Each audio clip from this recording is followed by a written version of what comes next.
So the main advantage of our novel technique, we termed it E plus E, which stands for enrichment plus expansion, is that we can enrich and expand these cells, rare antigen-specific cells, simultaneously.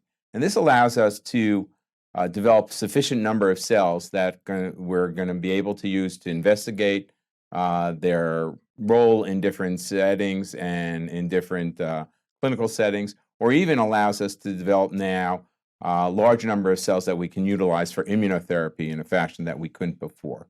The method that we have developed, this E plus E, can help answer key questions in basic immunology about the presence of neoepitopes. So what are neoepitopes? Those are the personalized epitopes that we know are now very important in terms of cancer immunotherapy, and also antigen-specific dynamics and how these factors affect disease states and for effective cellular therapy.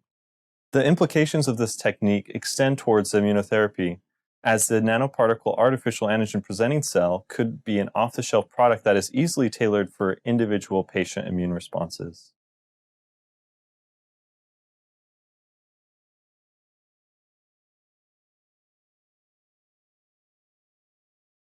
To generate nanoparticle artificial antigen presenting cells, resuspend the lyophilized particles in 1 milliliter of resuspension buffer, and vigorously vortex the suspension for at least 15 minutes until no aggregates are visible.